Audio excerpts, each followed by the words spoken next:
예, 그럼 이번에는 표집의 개념과 용어에 관해서 설명을 드리겠습니다. 이 책에 보면은 여러 가지 용어가 나오는데 여러분들이 처음 겪기 때문에 굉장히 생소해서 어렵다는 인상을 받을 가능성이 있습니다. 그래서 제가 한번 쭉 간단히 용어만 이렇게 읽어보고 그리고 또 그 실제 예를 들어서 설명을 드리도록 하겠습니다.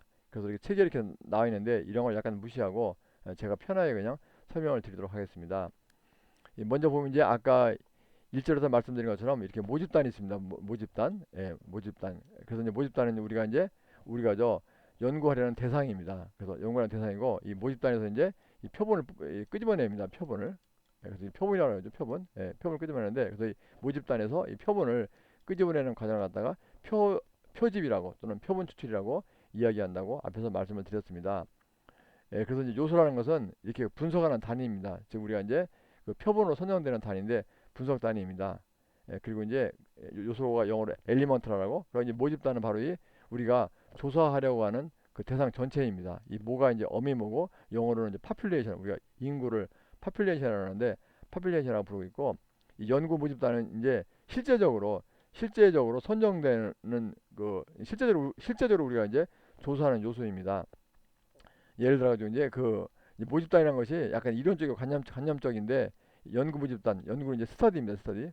내가 실제로 이제 연구하는 사람, 연구하는 그 대상자가 된다고 볼 수가 있겠습니다, 실제로. 예, 그리고요, 그 표집단위는 이제 이 저 표집이라는 것이 이제 모집단에서 그 표본을 끄집어내는 건데 끄집어낼 경우에 단위입니다. 그래서 이것이 그 한 단계, 즉 이제 표집을 딱 한 번만 한다. 그럴 경우에는 이 표집단위하고 이 요소가 같습니다. 요소가 같은데 근데 이것이 이제 두 단계 이상이 될 경우에는 이 표집 단위하고 요소가 달라지는 상황이 생길 수가 있습니다.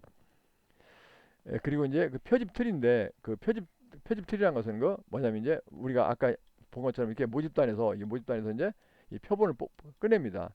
표본을 꺼내려면은 이 모집단에 우리가 이제 모집단에 대한 그 목록이 필요합니다. 리스트가 만약에 이제 그러니까 모집단에 대한 쭉 리스트가 있어야지 표본을 뽑을 거 아닙니까? 그러니까 바로 우리가 저 표본을 뽑기 위해서 필요한 거예요. 그러니까 이 모집단에 대한 리스트, 목록 이것이 바로 표집 틀입니다. 표집은 영어로 샘플링이고 이 틀은 후레임 그래서 샘플링, 후레임이라고 부르고 있고요. 그러고 이제 모수란 것은 뭐냐면 이제 그 모집단 이것이 이제 모집단이고 이것이 표본일 경우에 모집단에 대한 데이터를 갖다가 모수라고 부릅니다. 그리고 표본에 대한 데이터를 갖다가 통계치라고 부릅니다. 통계치. 그 통계치는 표본에 대한 그 데이터입니다. 그리고 이 모수는 모집단에 대한 것입니다. 예, 기억해 두시고. 그러니까 관찰 단위는 별로 중요한 것은 아닌데 이걸 자료 수집 단위라고 얘기를 합니다. 예를 들어서 이런 것입니다. 우리가 만약에 이제 그래서 대부분의 경우는 이렇게 관찰 단위하고 그 분석 단위가 같습니다. 같은데 그 이제 시험 관찰 단위하고 이제 요소하고 같은데 이런 경우가 있는데 이런 경우가 있습니다. 예를 들어서 제가 이제 이제 아버지의 이제 직업을 가지고 연구를 하려고 합니다. 그러면 제가 이제 연구하는 대상은 바로 분석 단위는 아버지입니다. 아버지인데 제가 그래서 이제 아버지의 직업을 알기 위해서 어느 이제 아파트에 갔습니다. 아파트에 갔더니 아버님이 안 계시고 할머님이 이제 계셔가지고 할머님한테 물어봅니다. 할머님, 아버님의 그러니까 아드님 계시죠? 그러니까 아드님 어디 없다라니까 그럼 아드님의 직업이 뭡니까 하니까 할머니가 이제 자기 아드님의 직업이 뭐라고 이제 얘기를 해줍니다. 그러면 제가 이제 할머님이 그 말해준 그 아버지의 직업 가지고 이제 분석을 합니다. 그래서 제가 분석할 경우에 이때 분석 단위는 아버지가 되는데 근데 제가 그 자료를 누구한테 수집을 했습니까? 아버지한테 수집한 것이 아니고 할머니한테 수집을 했죠. 그러니까 이 경우에는 할머니가 바로 관찰 단위입니다. 즉 자료를 수집한 단위입니다. 그래서 뭐 이렇게 대부분의 경우 이렇게 관찰 단위하고 요소하고 같습니다. 그런데 좀 전에 말씀드린 것처럼 이런 경우에는 이제 아버지하고 아니 저기죠 관찰 단위하고 이 요소가 좀 다를 수가 있다는 것입니다. 그렇고요. 그 표지부차인데 이 표지부차는 뒤에서 나중에 사진인가에서 자세히 설명이 됩니다. 그래서 우리가 이제 아까도 늘 말씀드린 것처럼 이렇게 모집단이 있고 이 표본이 있는데 이 모집단에서 표본을 이제 추출하는 과정을 갖다가 표집 또는 표본 추출이라고 얘기하는데 이렇게 뽑아내기 때문에 여기서 이제 오차가 생깁니다. 오차가. 그래서 이거 갖다가 표지오차라고 부릅니다. 표지오차. 이 표지오차는 표본오차라고도 얘기를 합니다. 표본오차라고. 그래서 원래 더 정확한 것은 표지오차인데 이 표본오차라고도 이렇게 부르고 있습니다. 표본오차. 예, 그래서 이 표지오차는 뒤에서 이제 설명하겠지만 이 결국은 이제 이 표본이 모집단을 대표하는 정도입니다. 그래서 만약에 표본이 모집단을 그 대표를 잘한다 그러면은 표지오차가 적은 거고 거꾸로 이제 표본이 모집단을 대표를 잘 못한다 그러면은 표지오차가 큰 것입니다. 예, 요거에 대해서는 뒤에서 설명을 드리고 이 표지오차라는 것은 표본을 추출하는 과정에서 나타나는 이제 오차다. 예, 그것을 그렇게 이해해 주면 되고요. 또 하나 이제 신뢰 수준하고 신뢰 구간이 있습니다.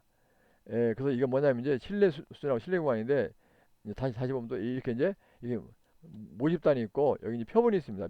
표본이 있는데 이제 예를 들어 가지고 이제 표본의 어떤 결과가 있습니다. 예를 들어 가지고 표본의 결과가 만약에 45%다. 그러니까 이게 예를 들어서 대통령을 지지하는 비율이 봤더니 45% 갑시다. 45%면 이렇게 40% 이렇게 수치가 됩니다.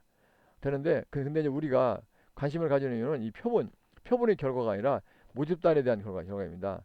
즉 우리가 이제 표본을 가지고서 이제 조사를 하지만은 실제로 관심 있는 것은 이 표본의 결과가 아니라 과연 모집단은 어떤가를 관심을 가진다는 것입니다. 즉 표본을 가지고 조사해 봤더니 대통령을 지지하는 비율이 45%다. 그러면 모집단의 경우에는 대통령을 지지하는 비율이 얼마일까 이렇게 예측하는데 이것을 이렇게 표본은 딱 45라고 이렇게 수치가 떨어지지만 이 모집단의 경우는 이것이 범위로 됩니다. 예를 들어서 45 플러스 마이너스 이렇게 3 이런 식으로 해서 이 범위가 정해집니다. 45 플러스 마이너스 3이니까 40 어떻습니까? 2에서부터 48까지네요. 예, 이렇게. 그래서 이걸 갖다가 신뢰 구간입니다. 신뢰 구간. 인터벌 간격 신뢰 구간이고 그리고 이제 그런데 만약에 지금 표본의 경우가 45%인데 그럼 이제 모집단의 경우에는 45 플러스 마이너스 3%다. 즉 42에서 48%에 있을 것이라고 예상하는데 그것을 우리가 100% 확신할 수가 없을 것입니다. 그래서 이것을 확신하는 정도입니다. 그러니까 표본이 45%라면 모집단은 42에서 48%일 그럴 가능성 그렇게 확신하는 정도 그것을 갖다가 신뢰 수준이라고 얘기합니다. 이 신뢰 수준은 근데 대부분의 경우에 95%를 이렇게 정하고 있습니다. 그래서 우리가 이 언론이나 여론조사할 경우에 신뢰 수준은 전부 다 95%입니다. 그래서 그렇게 기억을 해두시고요. 네, 지금까지 대충 이제 설명이 끝났습니다.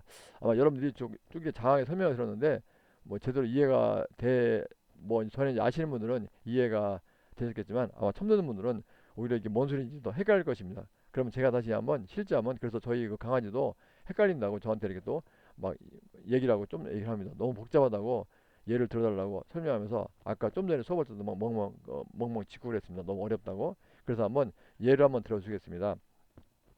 지금 이제 어느 대학교가 있습니다. 물론 저희 대학교라고 생각하셔도 좋습니다. 이 대학교 전체 학생이 10,000명입니다. 만 명인데 제가 이제 500명을 뽑았습니다. 그래서 제가 예를 들어서 좀 전에 말씀드린 것처럼 그 대통령의 복지 정책을 지지하는 비율을 한번 알고 싶습니다. 그래서 제가 이제 이저 D대학 그러니까 이제 예를 들면 우리 대학교 전체 학생들이 대통령을 지지하는 비율이 몇 퍼센트인가 그것을 제가 알고 싶습니다. 그래서 만약에 저희 학교 학생이 10,000명이라고 할 경우에 10,000명을 전체로 조사하면은 전수조사이고 10,000명 중에서 전수조사하기 어려워서 10,000명 중에서 500명을 뽑았습니다. 그럼 500명이 표본입니다. 표본에서 이렇게 10,000명 중에서 500명을 뽑는 과정을 갖다가 표집 또는 표본 추출이라고 얘기를 합니다.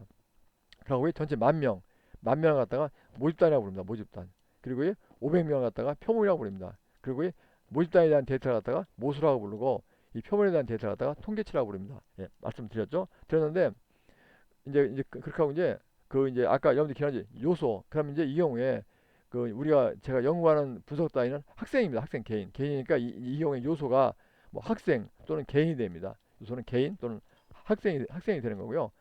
요소가 그렇고 이제 그리고 이제 모집 단위인데 10,000명인데 이런 경우가 있습니다. 제가 이제 학생들이 자체가 10,000명인데 10,000명을 대상으로 이제 조사를 하려면 그 10,000명에 대한 이렇게 리스트가 필요합니다. 리스트 딱 이제 10,000명에 대한 리스트가 있어야지 그 중에서 500명을 뽑을 거 아닙니까? 그럼 이제 학교에 가면 이렇게 리스트가 있겠죠.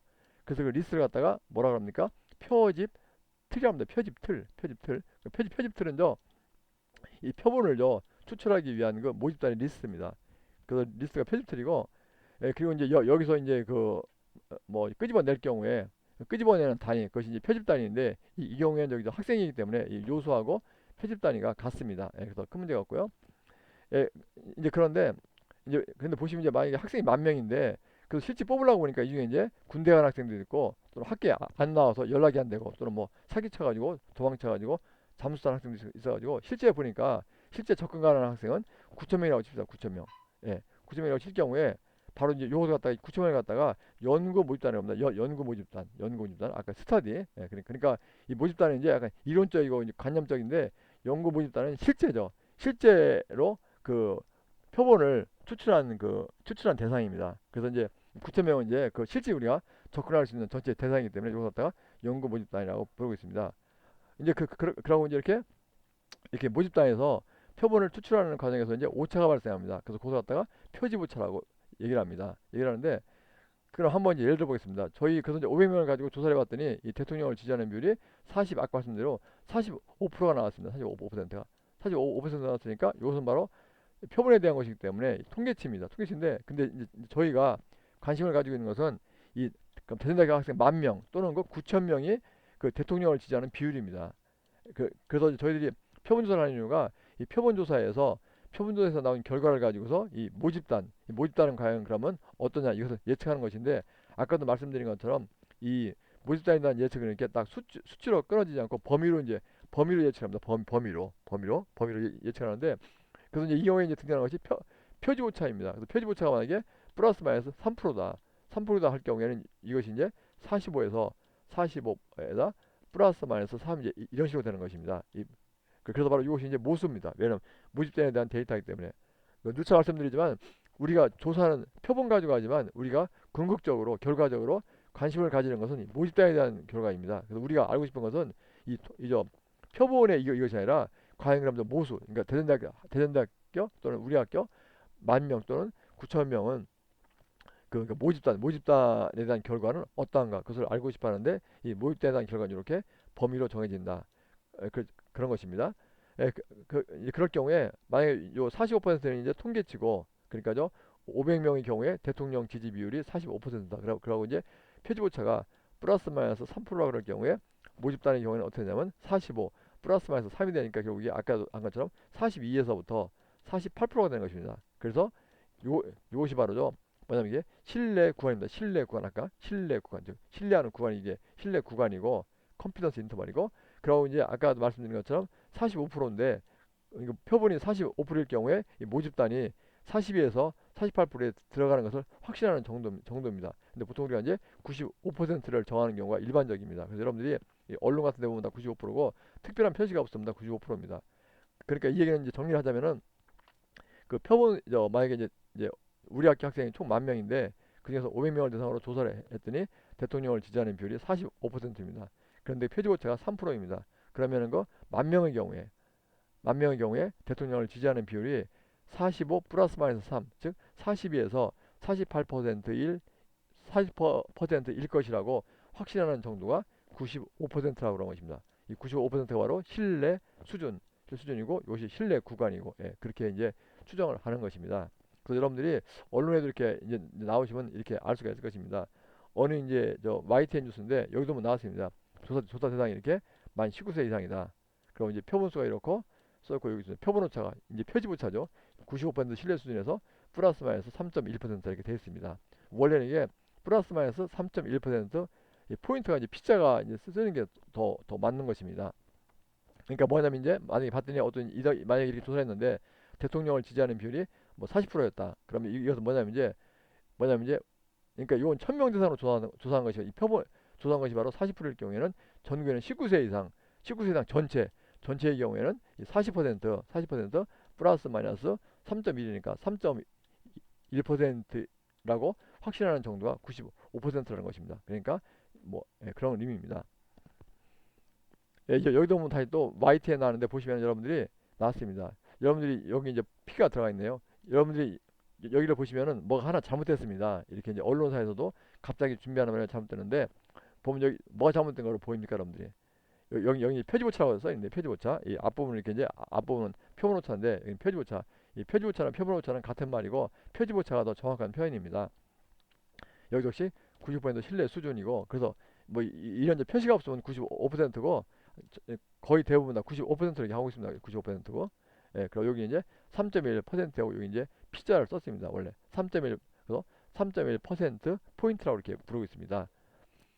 근데 여기 보시면 이게 모집단을 놓고서 전국 성인 남녀 1,000명입니다. 그러니까 이건 잘못된 것입니다. 만약에 이것이 전국 성인 남녀 1,000명이면 이것은 이건 틀린 거고, 모집단이 아니라 표본입니다. 표본. 그렇죠. 표본. 표본. 이 표본이 전국 성인 남녀 1,000명입니다. 이게 모집단이라면 전국 성인 이걸 모집단으로 그대로 쓰려면은 전국 성인 남녀 대신에 이거 1,000명을 쥐어야 됩니다. 그러니까 전국 성인 남녀 전체 그렇게 되죠. 그러니까 우리는 이제 만약에 모집단은 전국 성인 남녀 전체인데 그 중에서 1,000명을 표본으로 뽑아가지고 하여튼 뭘 조사를 해봤더니 조사를 해봤더니 이제 이렇게 표지부채가 이렇게 나왔다는 것입니다. 그래서 아까 말씀드린 것처럼 어떤 지지하는 비율이 만약에 40%다. 이제 1000명이 만약에 40% 나왔다고 치면은 이 전국 성인남녀 전체의 경우에는 지지하는 비율이 40 플러스 마이너스 3.1%에 놓여 있을 것이라고 확신하는 정도가 95%라는 것입니다. 그래서 95%가 신뢰 수준이고 여기 40 이제 40 플러스 마이너스 3.1. 그러니까 40 마이너스 3.1에서 40 플러스 3.1이니까 그것을 갖다가 신뢰 구간이라고 이야기를 하는 것입니다. 그래서 그렇게 여러분들이 이해를 하시면 될 것 같습니다. 그래서 대부분 이렇게 방송이나 조사해 보면 끝에 꼭 이렇게 이 신뢰 수준하고 이게 나옵니다. 표본 오차가. 그래서 이 표본 오차인데 누차 말씀드리지만 표본 오차보다는 표지 오차라는 것이 더 정확한 용어입니다. 그래서 여기도 이제 95% 신뢰 수준에서 이렇게 3.1% 이렇게 3.1% 포인트 이렇게 나왔습니다. 그래서 여러분들이 그런 식으로 이제 이해를 하시면 될 것 같습니다. 그럼 여기까지만 잠깐 하고 또 쉬었다가 한번 그 문제풀이를 한번 해보도록 하겠습니다. 수고하셨습니다. 시간을 절약하라고 빨리 좀 진행하다 보니까 말이 좀 급해진 것 같습니다. 예.